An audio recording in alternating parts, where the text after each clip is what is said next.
interface. We will hit the first traces of Earth's atmosphere at an altitude of 400,000 feet, traveling about 34,882 feet per second. Range to splashdown at that point will be 1,701 nautical miles.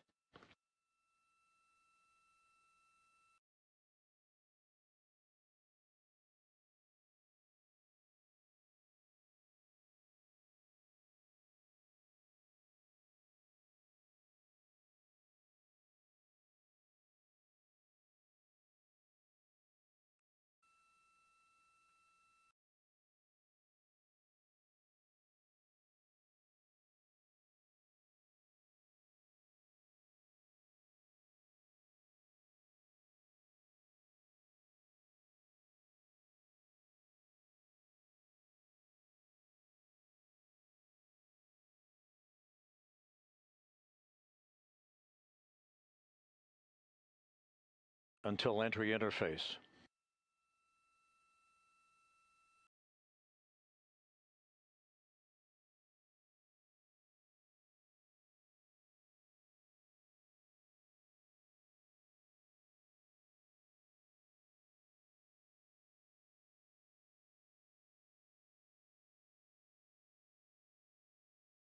Entry interface.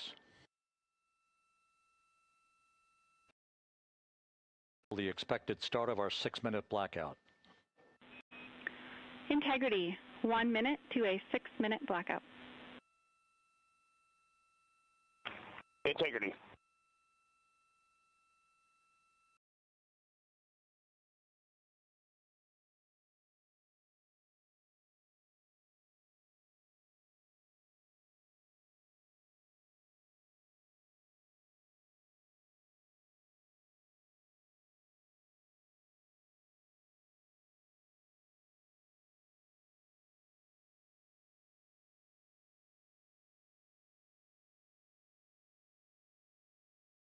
Interface.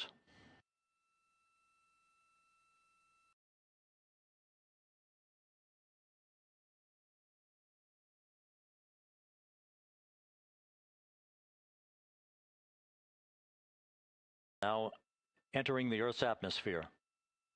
We're at 400,000 feet, traveling 34,800 feet per second.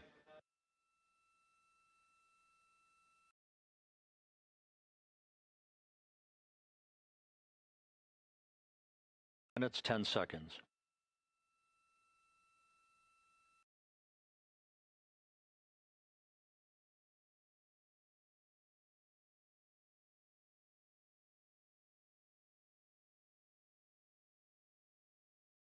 Communications blackout. This will be a 6-minute blackout period. No voice, no data from the crew.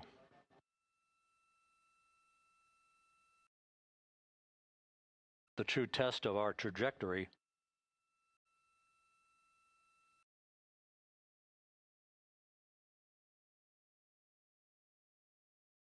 And from the G5 aircraft in the vicinity of the splashdown zone, this view of integrity. So that pinpoint of light shows the vehicle as it enters the period of peak heating in the Earth's atmosphere, the first tug of gravity being felt by Integrity's astronauts since their launch back on April 1st.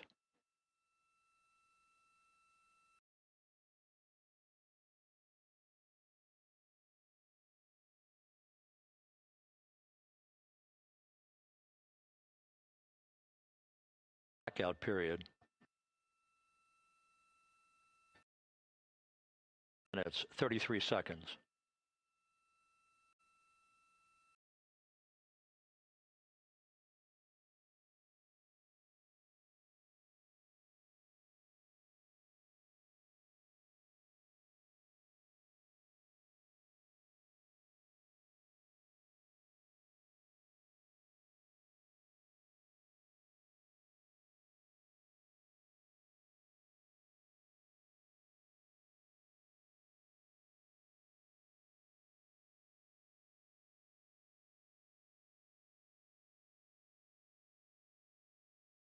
Reports that the P3 has acquisition on Integrity.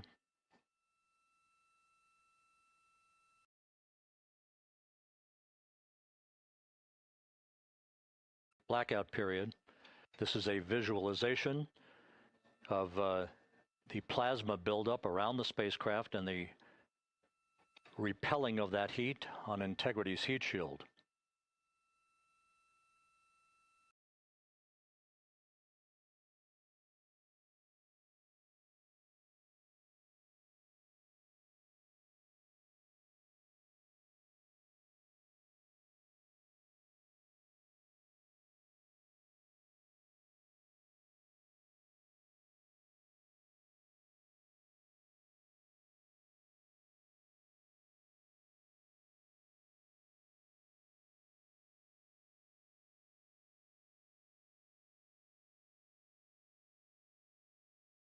That airborne assets in the vicinity of the splashdown zone do have a visual on Integrity.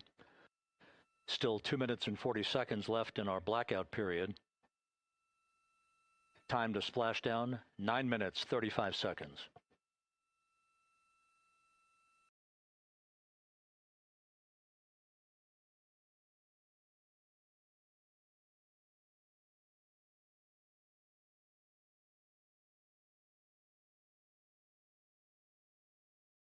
So as part of the recovery team, all have visuals on Integrity.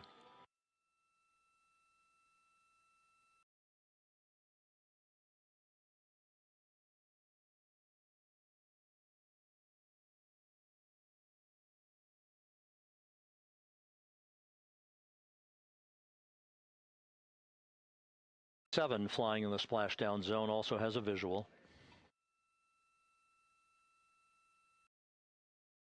Also have visuals.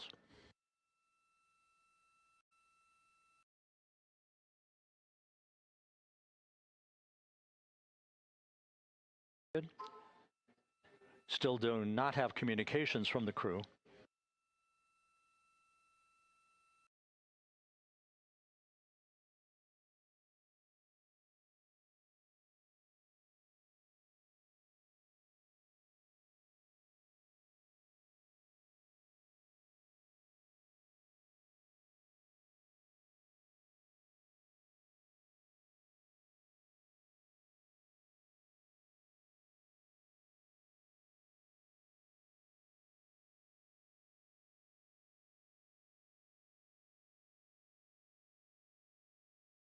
Communications from the crew. We should be out of the blackout period less than a minute from now.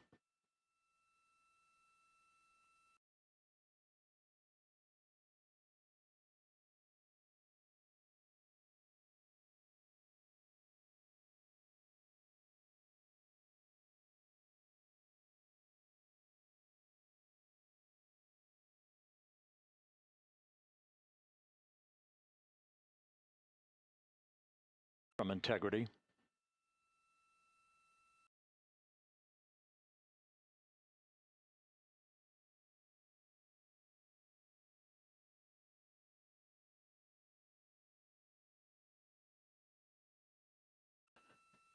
Landing and support officer reports the small boats are en route to the splashdown target zone.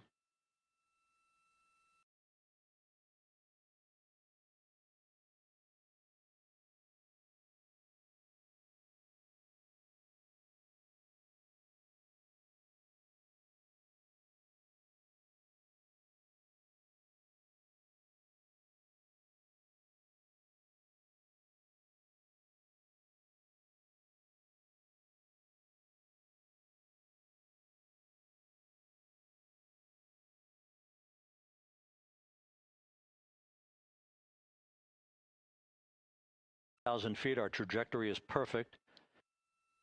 We're getting intermittent views of Integrity.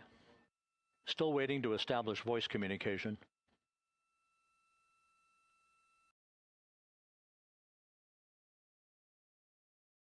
Post-blackout.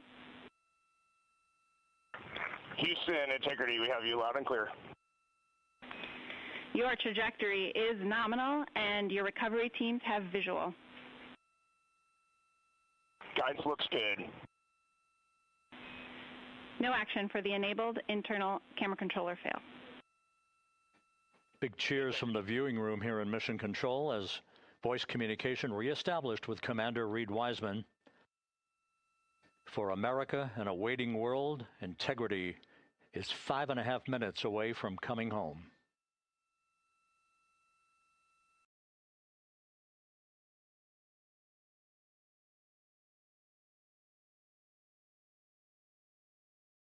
Now,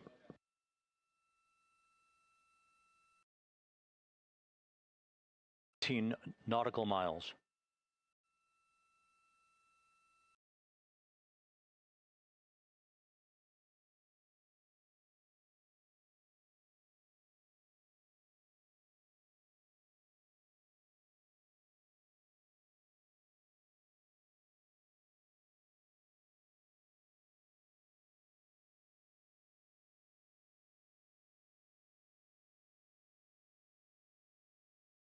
Impact to the camera controller fail is no cab 1 views of the chutes.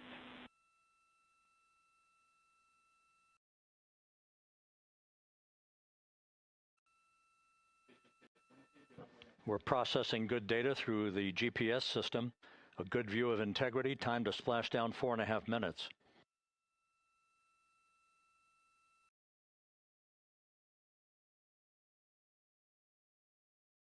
B57. We're at 50,000 feet.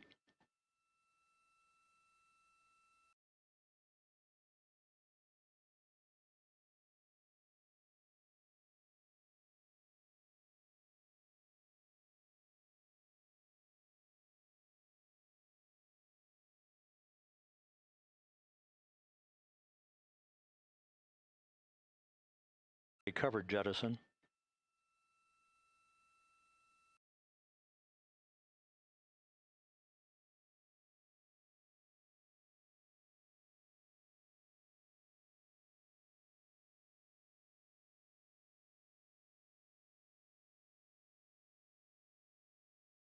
To parachutes, and we're on drogues. And Houston, we're visual 2 drogues out the window.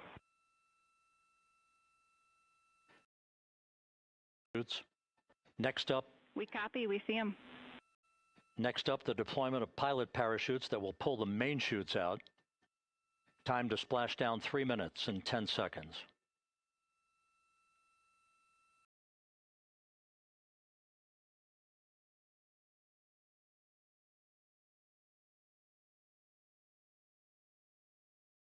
Flight dynamics. Good rates on 2 drogues. We see the same on board.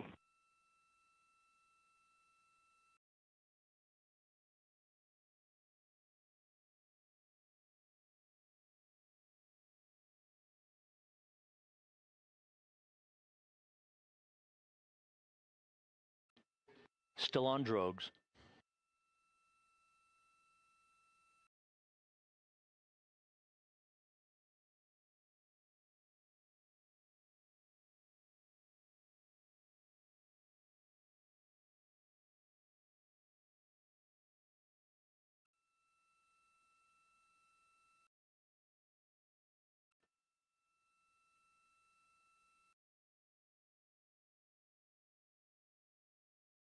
Activated on integrity. And we have 3 good main chutes. Good 3 main chutes, good reefing, good descent rate. Good rates, and we see 3 good-looking parachutes.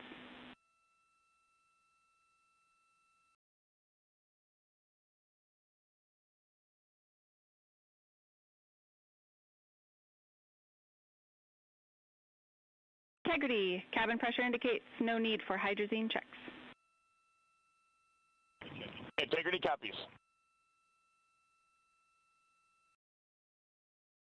And for integrity, its crew sounding hale and hearty on board.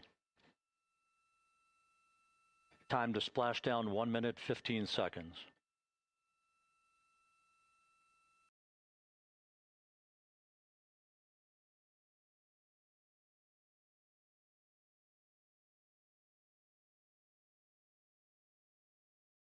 Journey spanning 694,481 miles from its launch from the Kennedy Space Center back on April 1st, and a trip around the moon.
sending post-landing command now. Splashdown confirmed. Copy splashdown. Waiting on VLDR. Splashdown confirmed at 7:07 p.m. Central Time, 5:07 p.m. Pacific Time. From the pages of Jules Verne to a modern-day mission to the moon, a new chapter of the exploration of our celestial neighbor is complete. Integrity's astronauts back on Earth.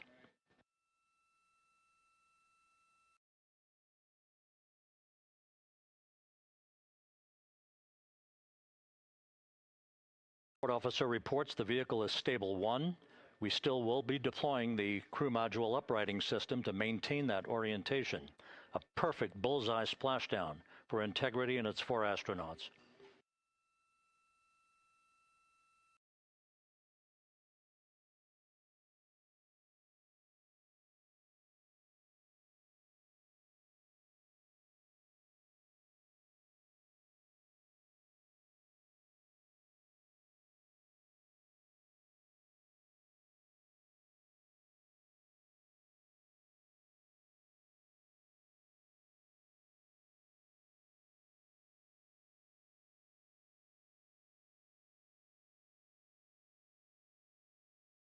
Splash and elapsed time of 9 days, 1 hour, 31 minutes, 35 seconds.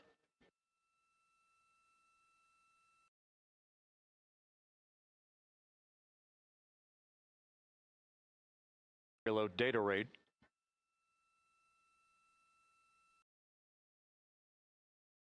Once again, splashdown occurring in the Pacific, southwest of San Diego at 7:07 and 47 seconds p.m.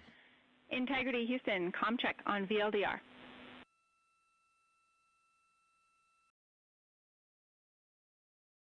VLDR, Hellas. We have you the same. We'll meet you over in post-landing. Perfect communications established. A journey.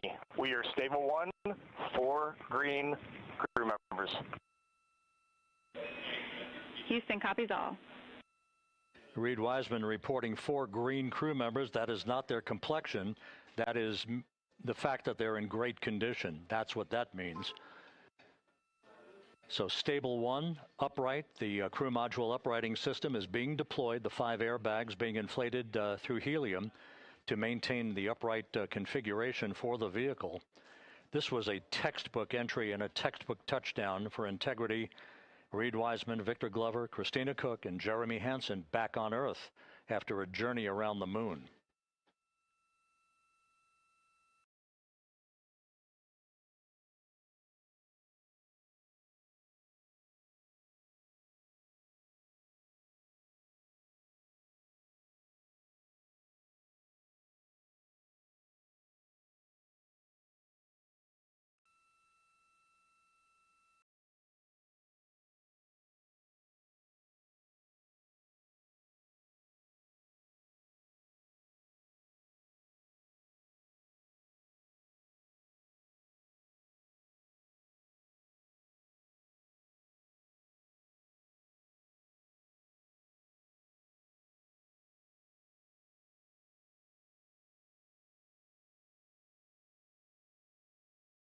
To monitor the functioning of the CMOOS system, the airbags are being inflated to maintain a stable 1 or upright configuration. And there's a good view from one of the naval helicopters hovering overhead. Reid Wiseman reporting 4 green crew members, meaning they're all in excellent shape.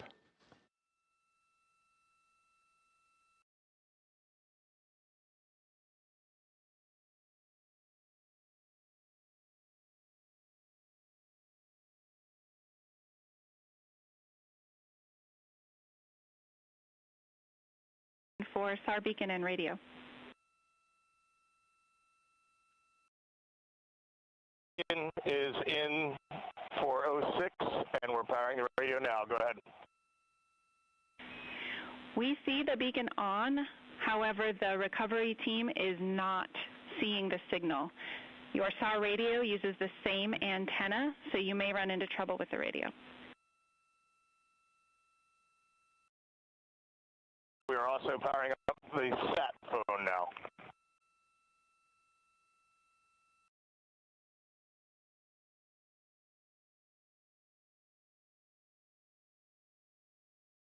Is in great shape, and as the crew continues its post-splashdown timelined activities on board, Reid Wiseman once again reporting that all 4 crew members are in excellent shape, and we have 5 inflated airbags to maintain an upright configuration so that the recovery team can now begin a slow approach to the vehicle. Meanwhile, here in the flight control room, entry flight director Rick Henfling is polling his team of flight controllers for the start of powering down the vehicle after a thorough systems check. We have no toxic gases to be concerned about, so the recovery personnel can approach the vehicle, but not until we have powered down the spacecraft. That's expected to take a few more minutes.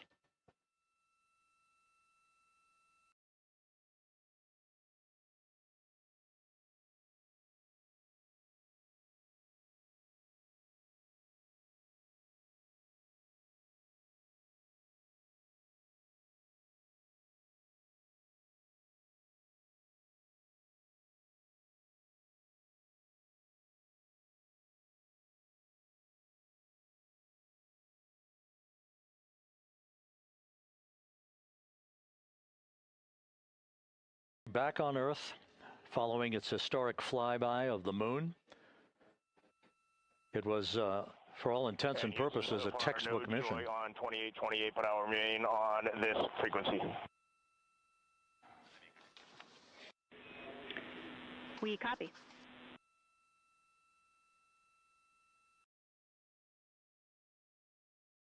Some trouble with the SARSAT phone on board. But that's not an issue. What is more important is that the vehicle is solid. No issues as we begin the power down of the vehicle to begin the recovery process.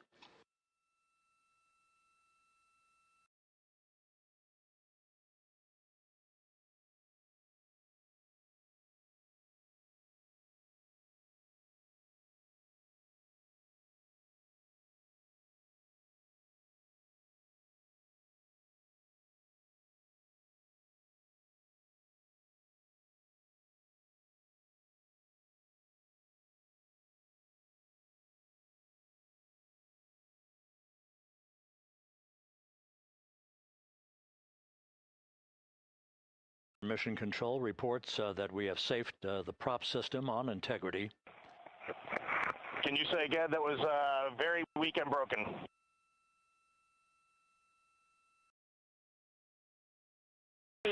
Houston did not call.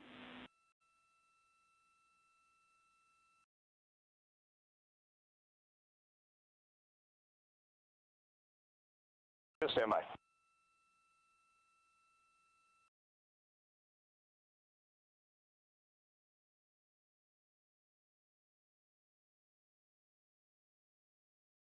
Were executed in perfect fashion. Integrity entering the Earth's atmosphere right on time, reaching its peak speed shortly after a blackout period began. We emerged from the blackout period, but the recovery imagery airborne assets were able to pick up Integrity's descent almost immediately through entry interface, tracking the vehicle all the way down. And finally, you saw the sequence of chute deployments. First, the forward bay cover being pulled off the top of the vehicle by a series of 3 parachutes. Then the drogue chutes were deployed, followed by the 3 main chutes that slowed the splashdown velocity of Integrity to just 19 miles an hour.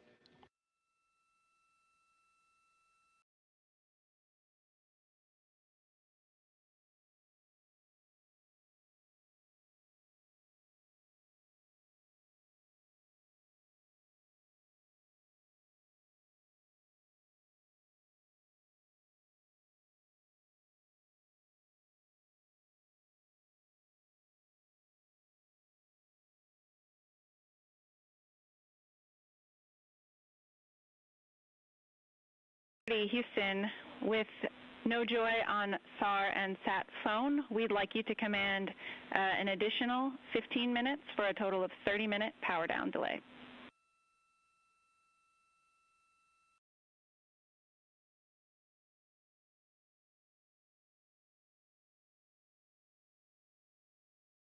Selected T/D +30. No joy on SAR radio or sat phone.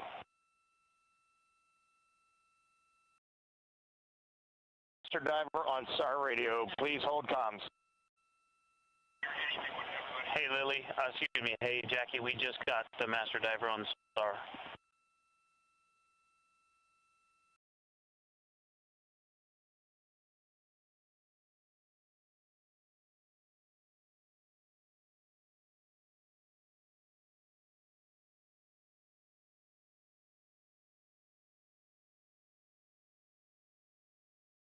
Boats. Integrity Houston, if you are happy with your comm with Master Diver, you can go back to the 15-minute power down.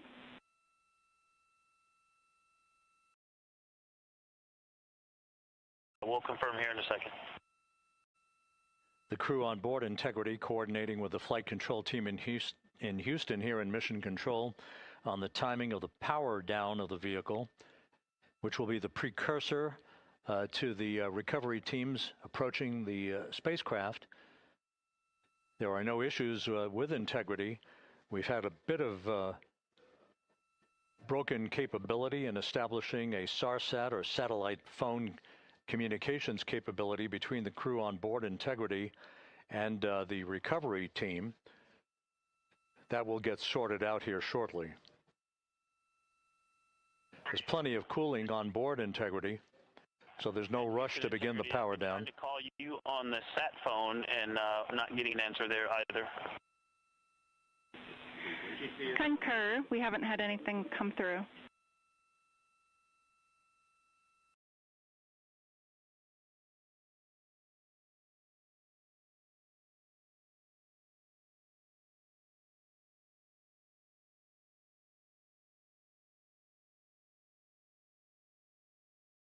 Recovery that we hear them, but it does not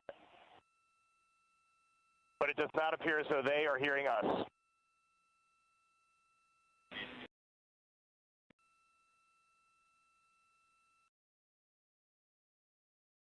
And Reid, just to confirm, you are pushing the PTT on the radio.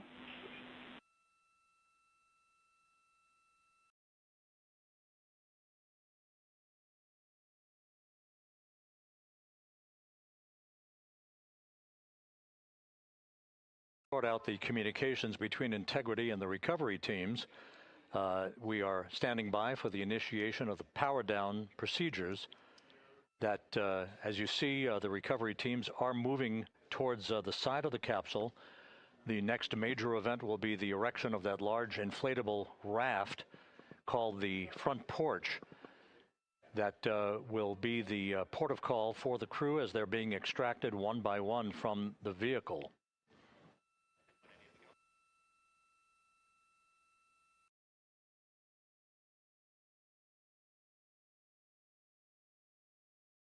Houston, for sat phone, we are going to attempt to call you.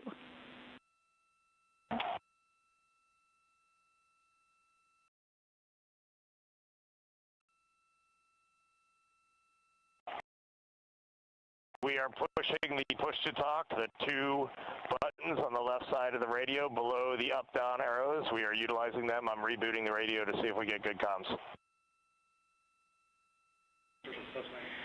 Okay, we copy all, and just to confirm, you are seeing that you are touchdown plus 3030 for power, correct?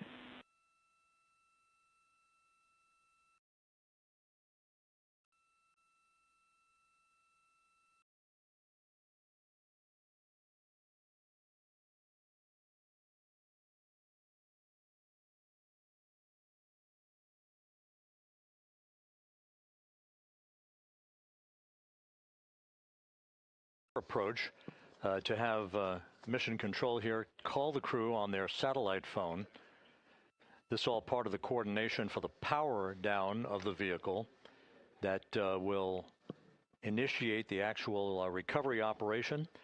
The first boats with the Navy divers on board are standing by, waiting to close in on Integrity to begin the process of erecting the large inflatable raft that's called the front porch that will be where the astronauts are extracted from so that they can have a few minutes to get their land legs back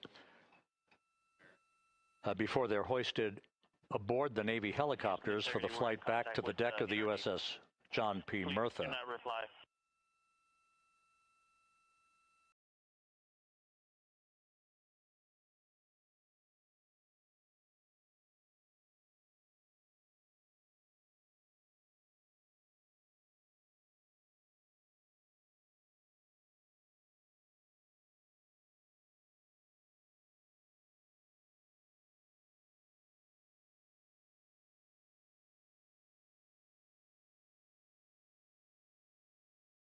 Reply, NRD, very weak,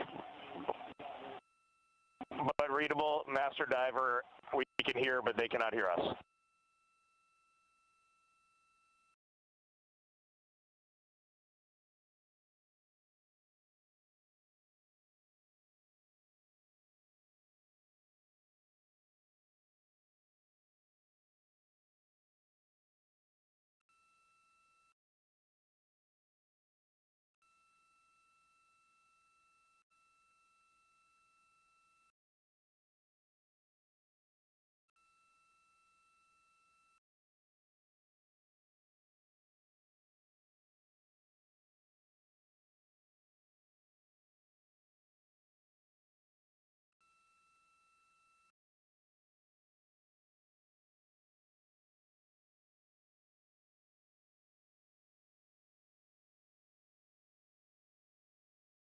OE1, is there any chance to tie us into NRD?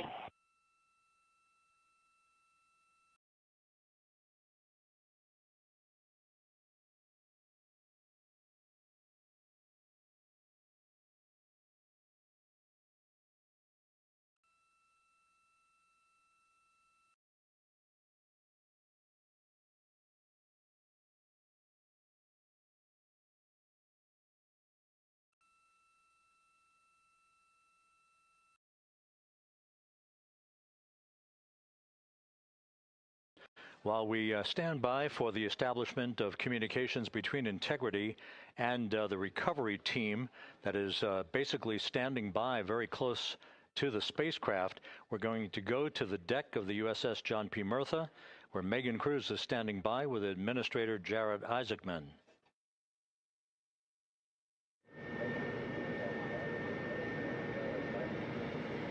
Hey, Rob, yeah, just such an honor to be able to be here on the ship, to be able to share and experience this moment with everyone together. And of course, as you just said, yes, here with NASA Administrator Jared Isaacman. Administrator, how did you feel getting to witness this and seeing NASA at its best?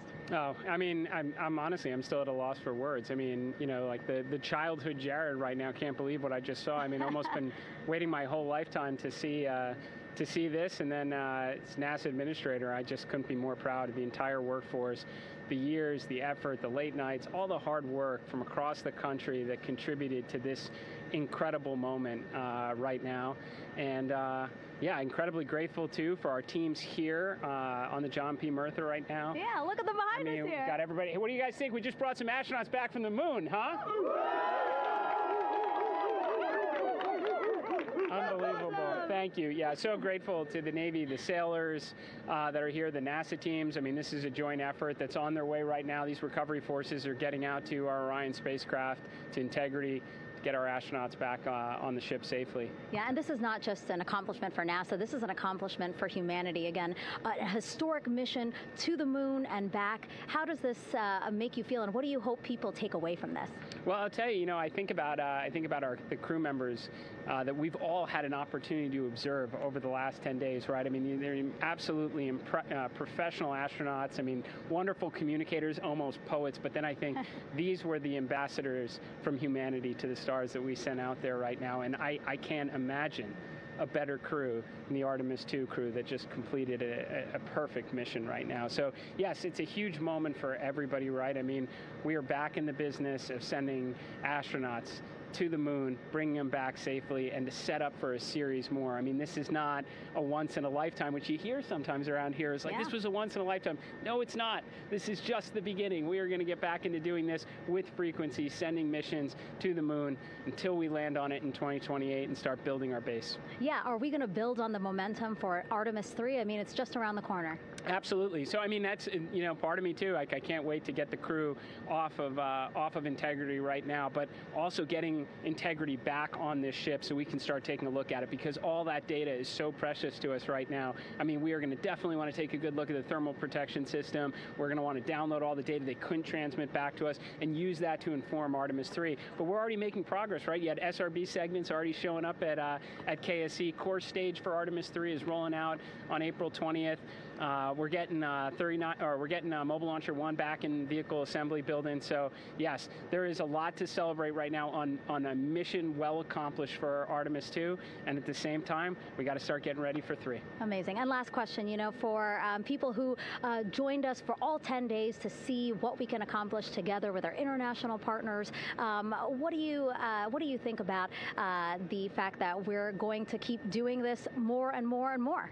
It's incredibly exciting. I mean, yes, it's the contributions, like the best and brightest across the NASA workforce from across the country, our industry partners, our international partners. We had a Canadian Space Agency astronaut on board in Jeremy. We had the European Service Module. And you think, in the days leading up to this launch, I mean, 48 hours prior to launching Artemis II, I was meeting with the Italian Space Agency. We signed a memorandum of understanding to build a habitation module on the moon. I mean, you have countries, all of our allies and partners coming together saying, we are committed to this effort, we are returning to the moon, we're doing it to stay, we are building that enduring presence, we are going to master the skills on the surface of the moon so someday we can undertake missions to Mars. It's just an incredibly exciting time, and we're not going at it alone, we're bringing everybody along with us. Absolutely. And speaking of everyone, one more time, we're going to ask the crew here, you guys ready to land on the moon?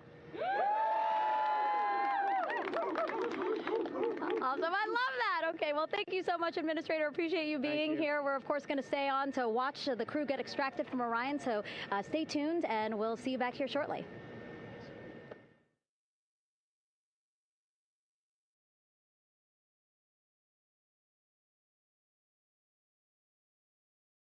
Thank you, Administrator Isaacman.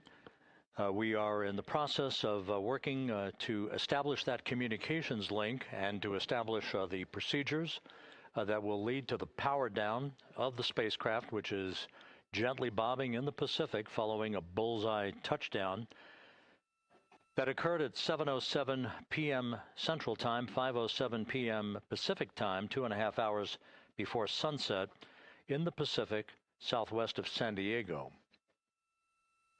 We have once again heard from the crew during that interview opportunity with the administrator, and we have 4 healthy crew members on board.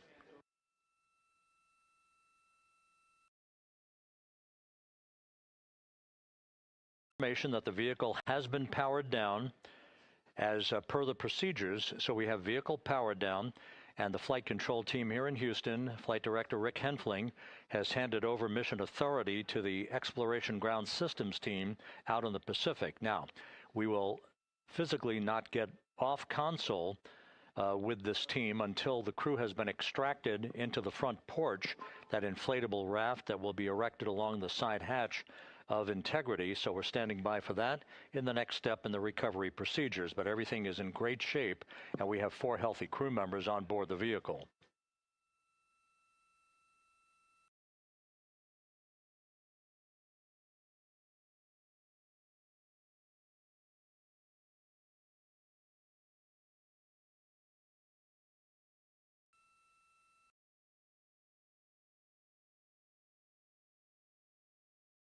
All of the entry events went by the book, no issues, perfect trajectory for Integrity that was culminated with one final raise burn to improve the angle of attack for the vehicle as it entered the Earth's atmosphere. All of that flight dynamics computation worked like a charm.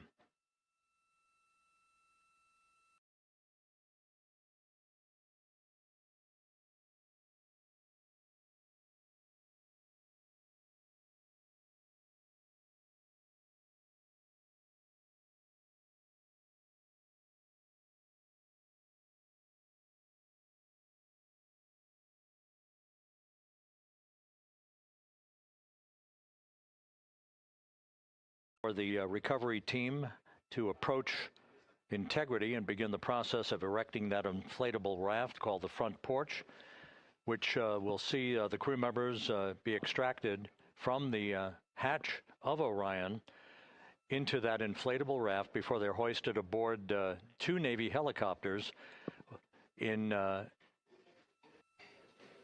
variety of different configurations. Each crew member will be hoisted in sequential fashion, in alternating fashion, two crew members for each helicopter before they turn around to head back to the John P. Murtha. Once on the deck of the ship, they'll be brought into medical bay for comprehensive medical exams. But Reid Wiseman has reported several times that the crew is in excellent shape.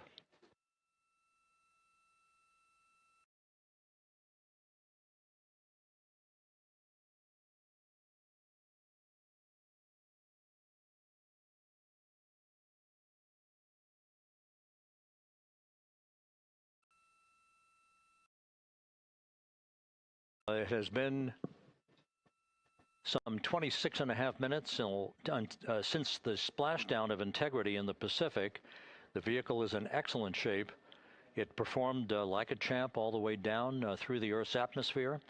All of the vehicle functions were checked off in excellent trip hammer fashion. The parachutes all deployed as planned. Splashdown occurring at 7:07 p.m. Central Time, 5:07 p.m. Pacific Time.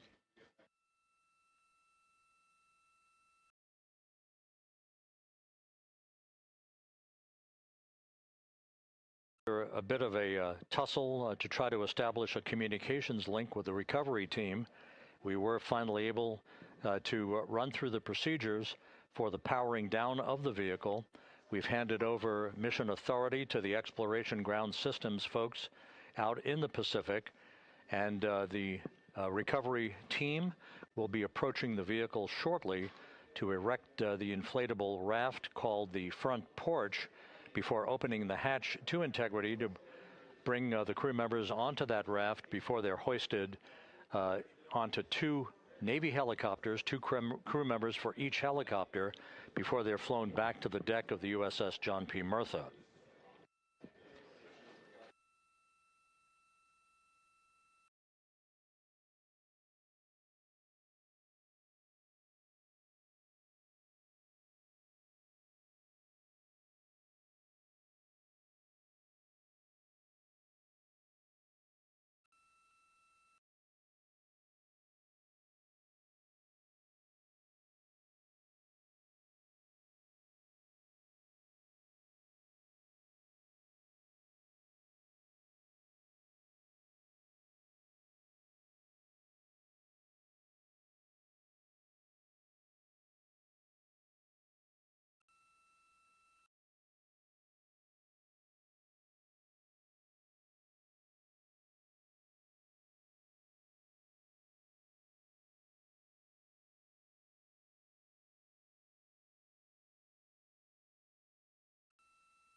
After talking to the flight dynamics folks, we have a bit of a refinement on the splashdown time for you.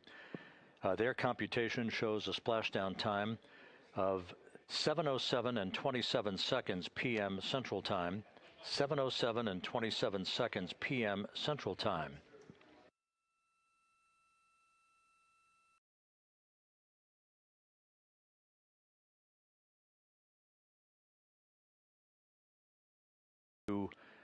A mission elapsed time of 9 days, 1 hour, 32 minutes, and 15 seconds.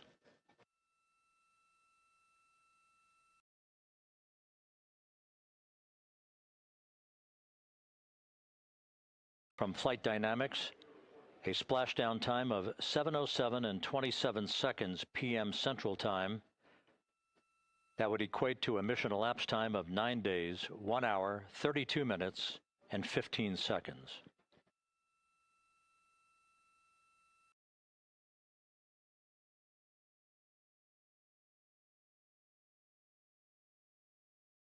From the Pacific indicate that the recovery team in communications with the crew aboard Integrity, that the crew remains in excellent shape as they await the approach of the team for a final hazard gas evaluation before they move to the side of the vehicle to erect the inflatable life raft called the front porch.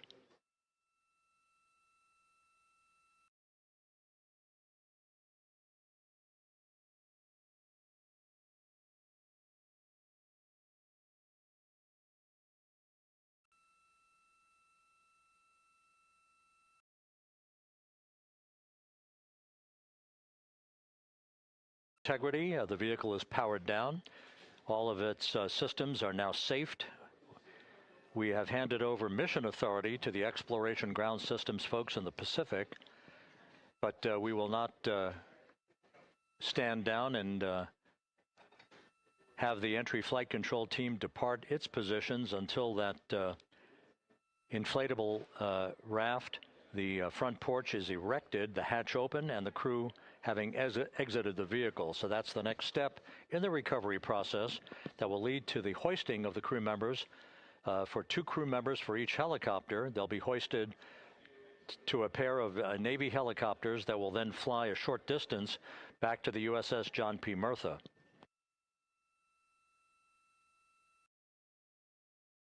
The fast boats circling the vehicle to make a hazard assessment.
Houston. Once again, you're watching the initiation of the recovery of the Artemis crew aboard Integrity.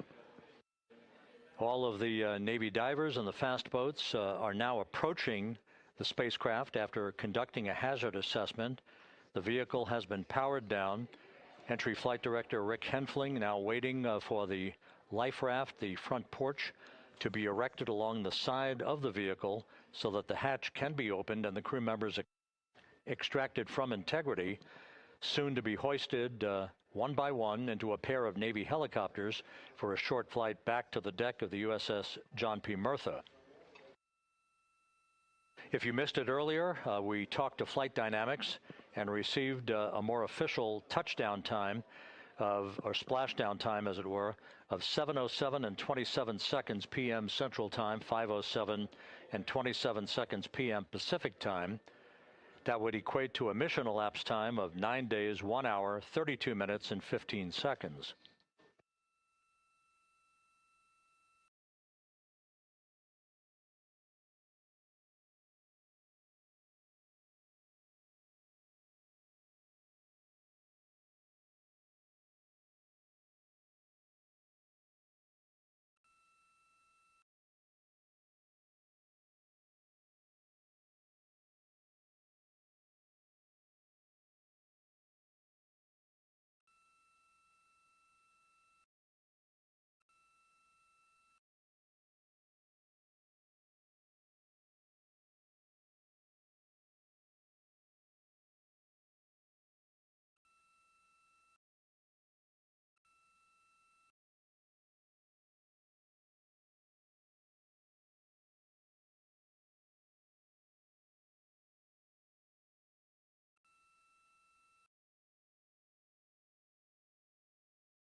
Continuing to get excellent views from the imagery assets out at sea in the Pacific of Integrity. We continue to get good reports from the landing and support officer, who's in contact with the recovery team, that the crew is in excellent shape, no issues.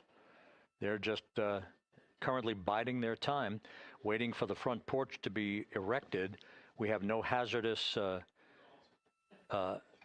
hazard gases and no hazardous situation with the vehicle. It performed perfectly all the way down from entry interface to its splashdown in the Pacific at 7:07 and 27 seconds p.m. Central Time. And as you can see, the first phalanx of recovery personnel now pulling up alongside of Integrity.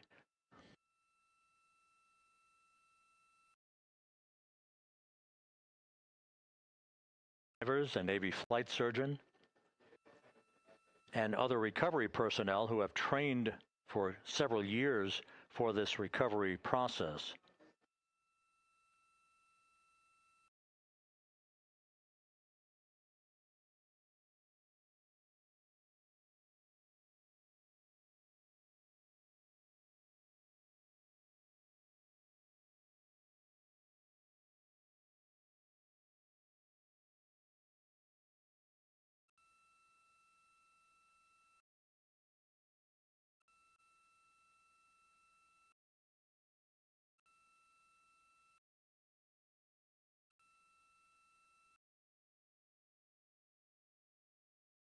Some 41 minutes following splashdown, the vehicle has been powered down. There's no hazardous gas emanating from the vehicle. That's why the first team of recovery personnel has been able to pull alongside Integrity.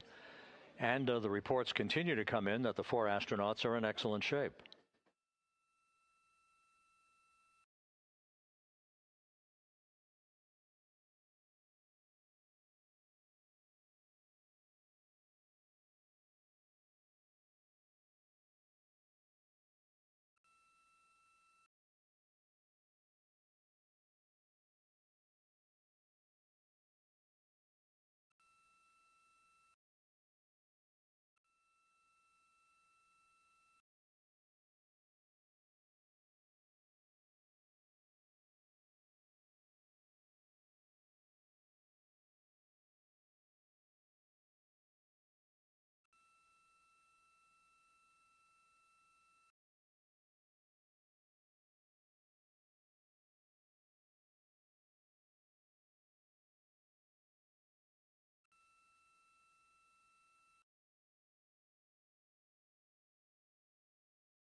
Continuing to watch the initiation of the recovery of Integrity's astronauts.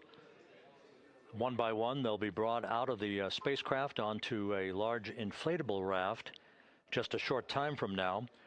In the meantime, we can go back to the USS John P. Murtha, where my colleague Megan Cruz is standing by to provide her situation report. Megan, can you hear us?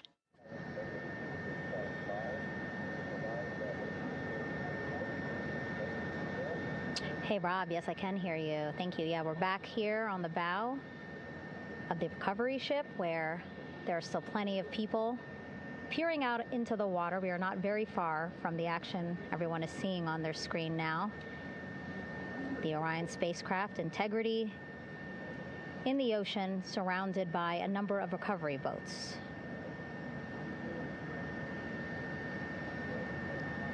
As Rob has been saying, in those recovery boats, NASA and Navy personnel specifically trained to get the astronauts out of Orion.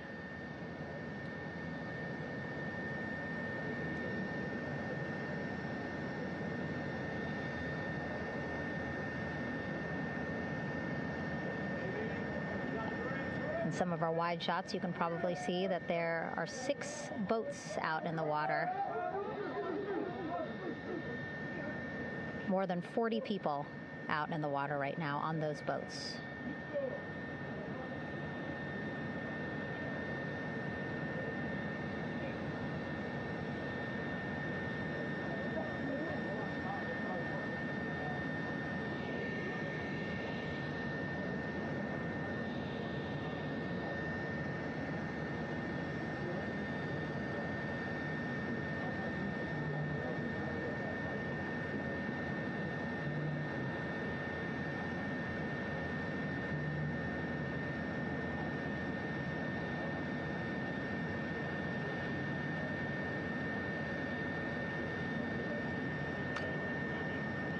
First order of business is to set up the front porch and the stabilization collar. You might also hear it referred to as a stab collar. Basically just to make sure that Orion stays upright, doesn't sway in the water too much, again, to make it easier for recovery forces to get the astronauts out.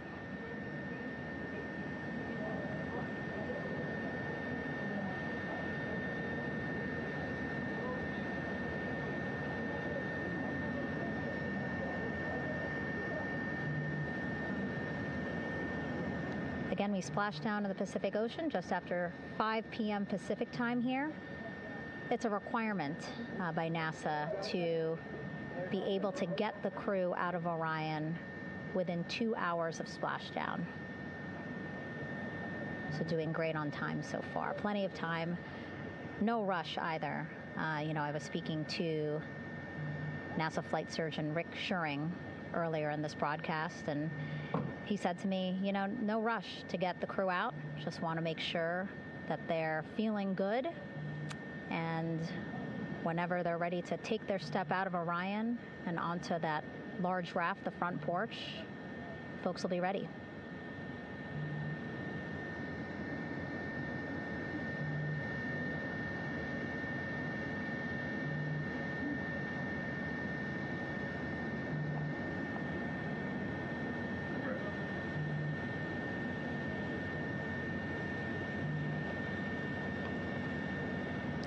And as there are mission audio loops in mission control in Houston, there is a mission audio loop here on the ship, and it was just reported out that the side hatch is open. Side hatch of integrity is open. You're getting these beautiful shots from our aerial assets. The ship itself, where I'm on, just 3,000 yards away. Again, plenty of people on the boat here, glued to the side closest to where they can see all this action. And again, with just 3,000 yards separating us, great views from the bow here. You can see now that side hatch is open. One of the Navy personnel is about to get inside there.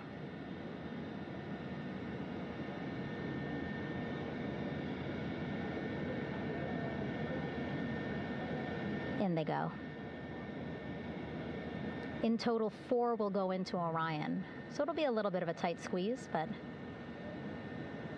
the goal is to have a recovery personnel with each astronaut assessing them.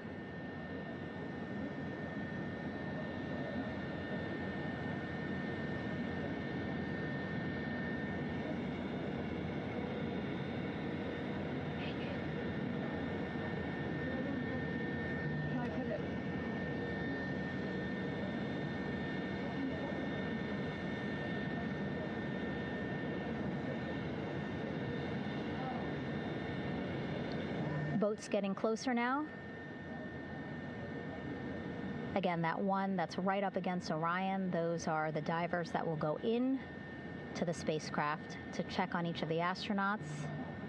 These other boats will begin doing a number of things, putting on that stabilization collar onto Orion, building that front porch. Eventually, they will retrieve the parachutes, as well as tow Orion back to the well deck of the recovery ship here.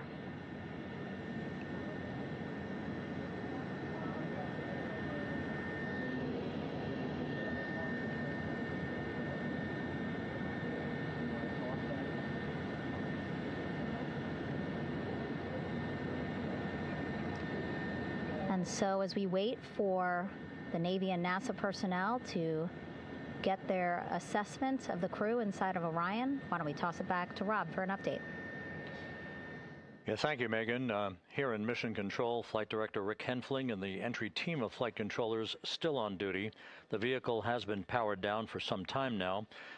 There are no hazardous gases emanating from integrity. That, of course, allowed the recovery personnel to approach the vehicle and then open the hatch to begin the initial medical assessment of the crew, as you just indicated. Now we're standing by for the erection of that inflatable raft, the front porch, alongside of the vehicle that will enable the crew to be extracted one by one onto the raft, have a moment or two to get their land legs back before they're hoisted into two hovering Navy helicopters, 2 crew members for each helicopter, for a short flight back to the deck of the USS John P. Murtha.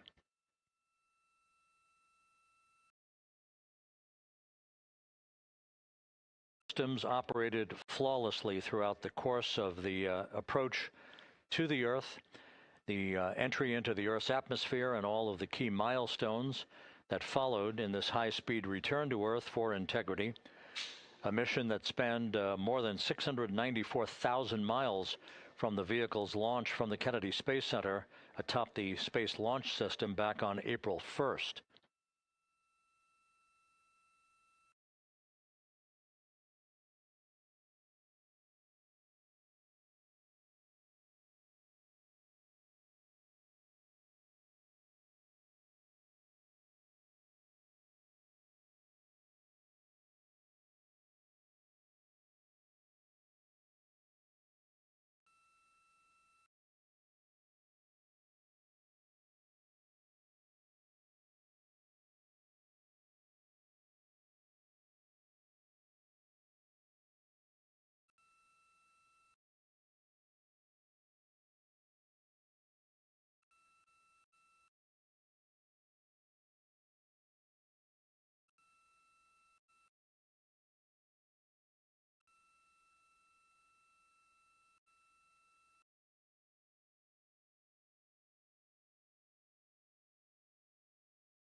The top of the broadcast, the last time that the Apollo program saw a splashdown in the Pacific was Apollo 17 back on December 19th, 1972. So for the first time in 53 and a half years, we have reenacted that with the arrival of Integrity's astronauts as they flew around the moon in that historic lunar flyby that began with a trans-lunar injection burn that took them out of Earth orbit following 24 hours of a high Earth orbit trajectory. The high Earth orbit trajectory enabled flight controllers here to have a full 24 hours to evaluate the systems on Integrity and the condition of the crew before they would commit to flying to the moon.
side hatch of Orion having been opened to set the stage for the erection of the inflatable life raft known as the front porch, to be erected alongside the spacecraft for the extraction of the crew. Let's play for you an interview that my colleague Megan Cruz conducted on the USS John P. Murtha with Navy diver First Class David McMahon that explains how this process is unfolding. Okay, Davey, so you and some of your team, one last look over of the stabilization collar, correct? Yes, ma'am. Okay, so what is this stabilization collar? This is what's going to stabilize the capsule out there in the ocean. We don't know how good the weather or the waves will be that day, so this will help prevent any unnecessary occurrences from happening, stabilizing the capsule and the astronauts inside. So basically this is a float that will go around Orion. I'm assuming that what they're doing right now, these are the lines that will attach the collar onto Orion? That is correct. And so what are they doing here? So we've got the lower line that will secure the inflation device before we inflate it. That gives us the go-ahead that it's secure in its space, and then we'll inflate it. And then once that is done, we'll undo all the carabiners and get this orange line on top tied in the same fashion. And then this will be secured to the capsule, and the astronauts can safely take their first steps out of the capsule onto the front porch. Okay, and how long will it take them to set up the stabilization collar? We should definitely be able to handle this in under 10 minutes. Okay, wow. And then you just mentioned the front porch. So basically after they set up this stabilization collar, then they set up what's called the front porch here. That's correct. Okay, and what's the front porch? Front porch is basically a bigger waiting room for the astronauts to sit in while we wait for the helicopters to show up and grab them. Okay, so the medical team that was inside with the crew, they're going to help them out and onto the front porch? That is correct. And then what happens here? We have higher trained medical personnel also on board the front porch that will give them lookovers and just make sure they're okay while we wait for the helicopters to show up. Okay. How does it feel, I mean, your team, you, to be part of a mission that's returning astronauts from the moon in more than 50 years? We all feel extremely honored to be a part of this, as well as a bigger mission for the Navy and joining up with NASA to do great things. Mm-hmm. And do you feel like you and your team are ready? Yes, very ready. Cool. All right, thank you so much. Thank you.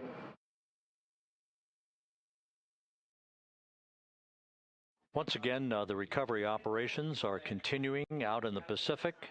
We shortly should see that life raft, the front porch, erected alongside the side hatch of the vehicle.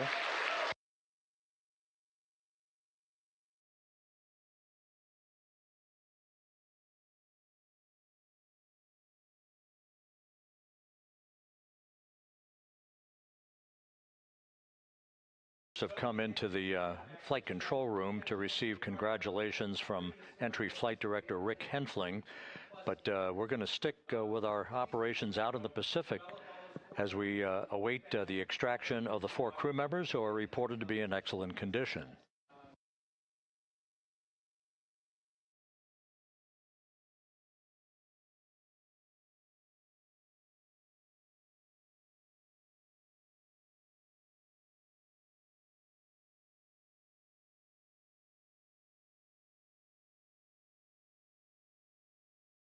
Stand by for that front porch to be erected alongside of the side hatch of the vehicle.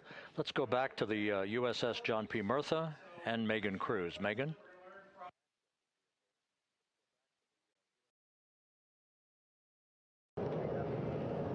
Hey, Rob.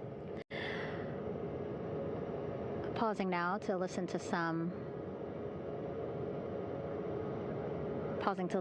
internal audio loops. Again, the operations team here on the ship communicating with everyone out on the water.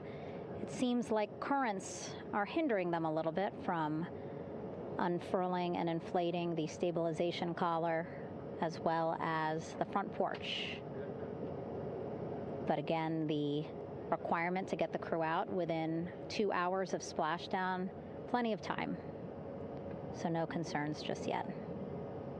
But as calm as the water looks, yeah, it looks like it's hindering the teams just a tad.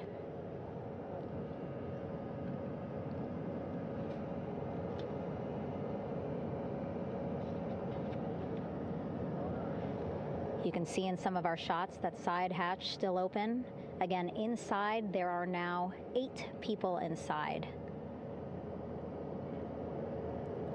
4 divers, Navy divers, all with medical training, each assigned to an astronaut each. Making sure that they're comfortable, feeling good.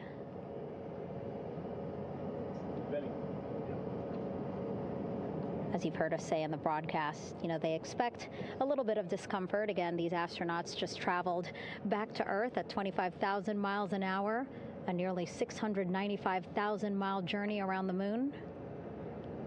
If you think you get carsick.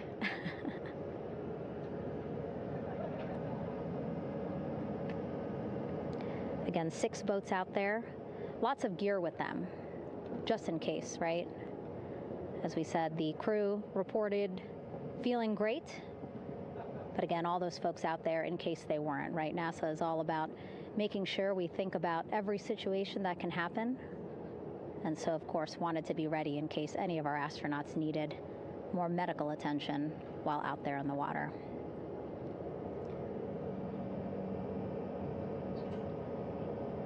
You see now teams, again,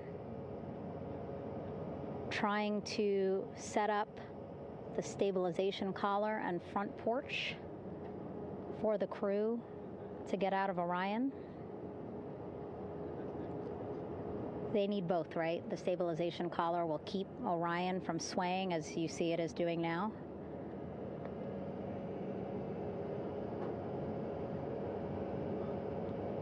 And then they will connect the front porch to the stabilization collar so that the crew can take 2 steps and they will be in the front porch.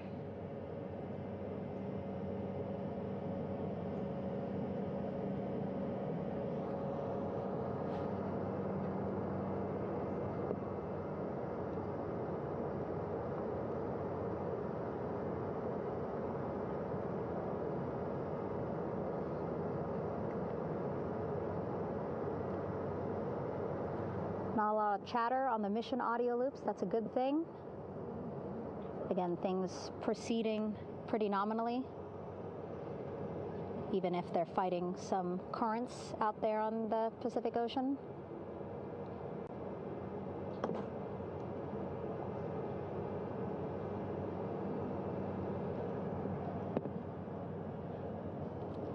Again, the goal, setting up the stabilization collar and the front porch so that the crew can rest comfortably in the front porch, get placed into harnesses so that 2 helicopters can lift them off the front porch and onto the USS John Murtha here.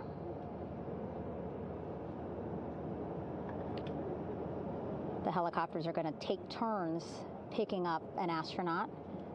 So again, Helo 1 and Helo 2.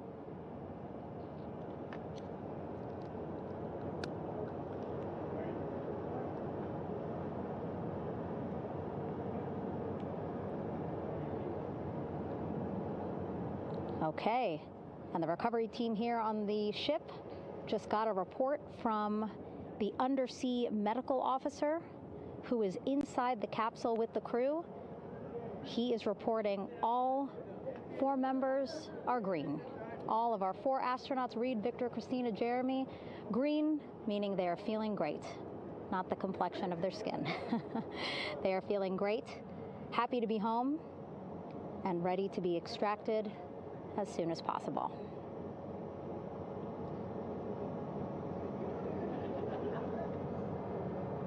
And so, as I was saying, we have 2 helicopters circling the activity you're seeing on the water right now. Each will take turns picking up an astronaut. So Helo 1 will come on in, hover above the front porch, about 40 feet above the front porch. A Navy recovery specialist will be hoisted down into the front porch. The restricted maneuvering doctrine is in effect. We'll connect to the first astronaut, which we're expecting to be Christina. And then Helo 2 comes around, picks up Jeremy, while Helo 1 stays above head, and then Helo 1 will come back in for another astronaut, and then Helo 2 for the last astronaut, and then back to the flight deck here on the recovery ship.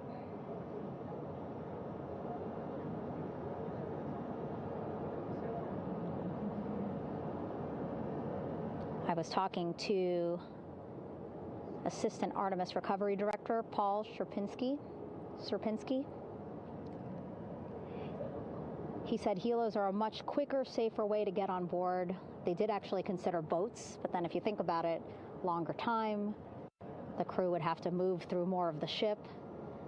This way the helos will give a more direct, quicker route to the medical bay for our 4 astronauts.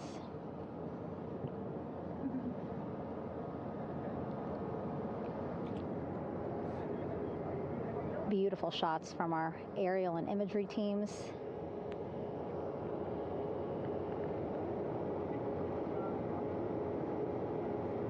Clouds have dissipated for a clear view from the bow of the recovery ship here.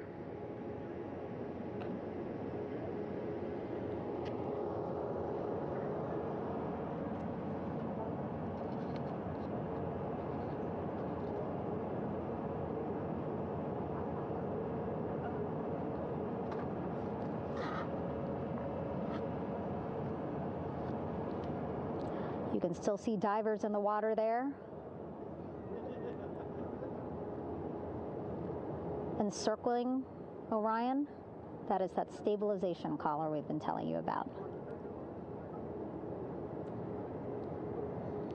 As you saw in that interview just a few minutes ago, they have to first connect it to Orion, and then once it's secured onto Orion, they can inflate it, and then they'll further secure it with other harnesses and lines.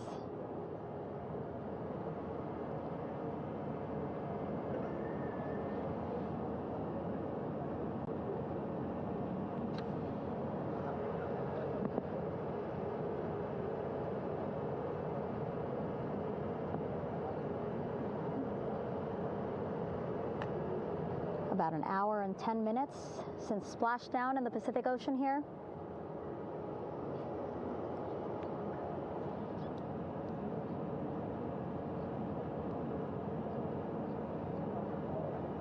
Reid, Victor, Christina, and Jeremy back home after a history-making mission to the moon and back.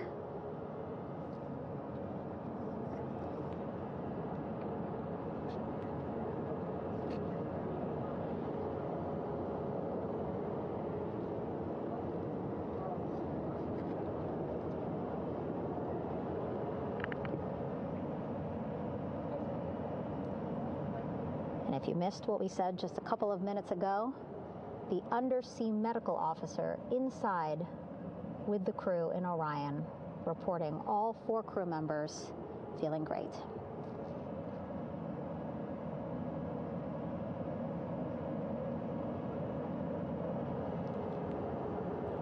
Progress being made there on the stabilization collar. It looks like they are beginning to inflate it.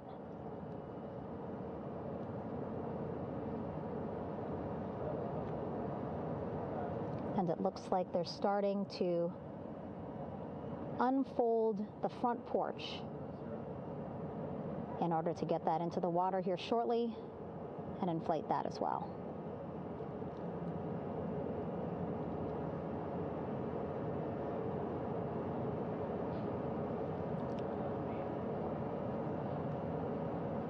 Again, more than 40 people out in the water right now. And those Navy and NASA personnel have been in the water for now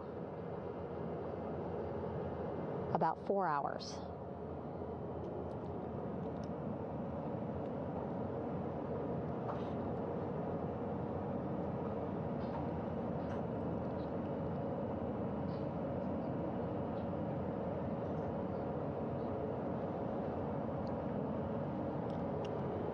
The reason why they had to get out so early is just to stage everything. And actually here on the ship,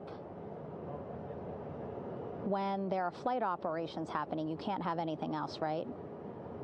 Just because the flight deck can be a dangerous place, so they just want to focus on planes coming and going from the ship, so that's why they wanted to get the boats in the water to make sure that they have all the time they needed for the flight ops. And then the same crew here out in the water, they will stay out in the water for a number of hours after we recover the crew and get them back on the ship, because then they have to recover Orion.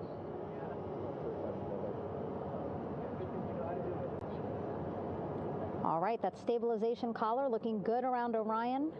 We're now seeing some recovery personnel getting on to that collar. Again, they need to further attach it to Orion to make sure that it can really prop up the spacecraft. It's basically lifting it up off of the water just a tad. Again, so it's not so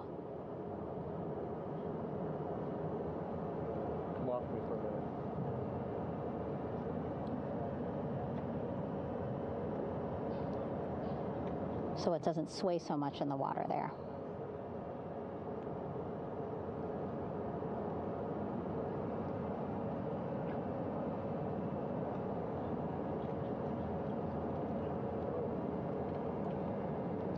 And now that front porch looks like it's nearly fully inflated as well. You can see a much larger surface area.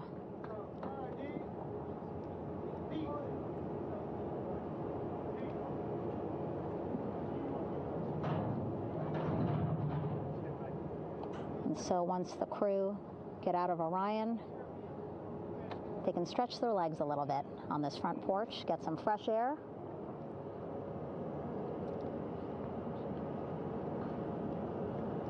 And enjoy this beautiful day here on their home planet.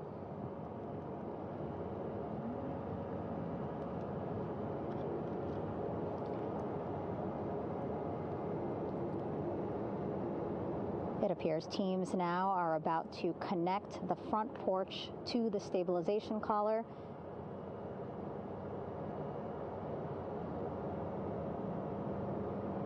And at that point, when both are secure, we should soon see astronauts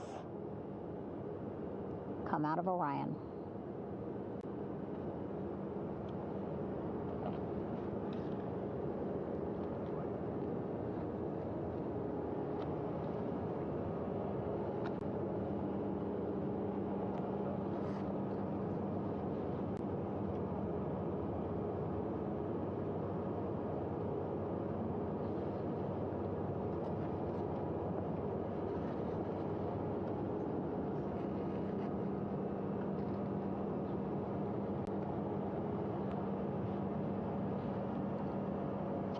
All these views you see also being fed to the Landing Force Operations Center here on the ship. Of course, it is very important for our recovery teams leading the mission to have all the views that you're seeing as well. Again, listening to their communication loop here on the ship. Very quiet, which is a good thing. It means things are going pretty nominally, meaning as expected.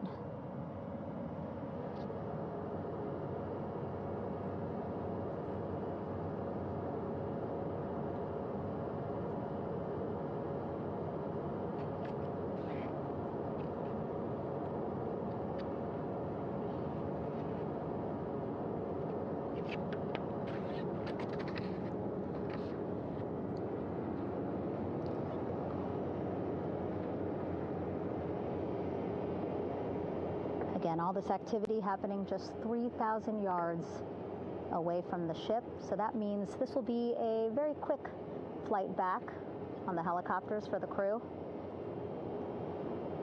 2-3 minutes, and then they'll be back here on the ship. I know.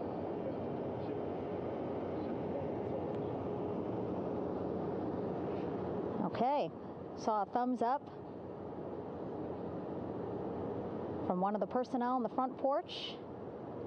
It looks like they are now getting ready to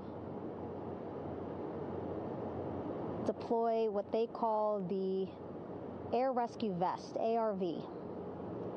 And so this is the harness that each crew member will get into in order to be hoisted into the helicopters. Again, those helicopters hovering just about 40 feet above the front porch when they're ready to pick up each crew member.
This is Mission Control Houston.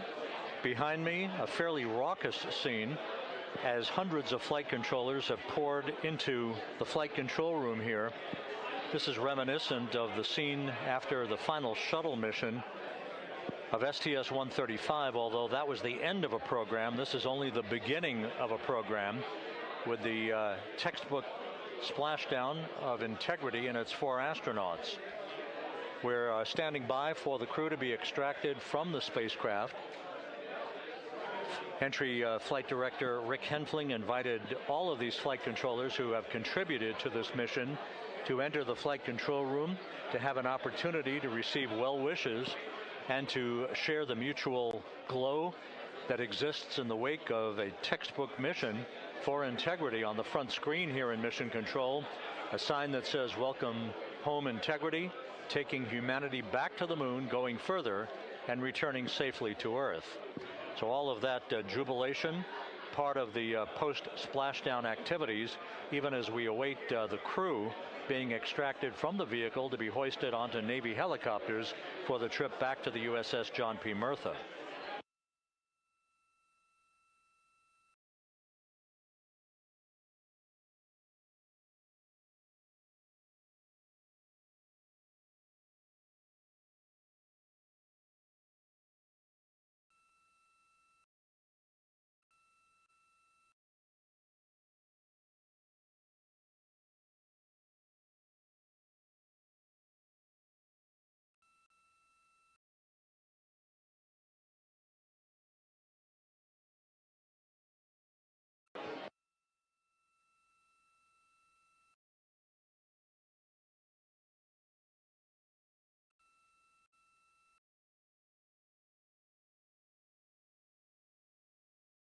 Here in Mission Control, this view of the Artemis flight control room, known as the White Flight Control Room. This is the old shuttle flight control room, and now is the home of Artemis.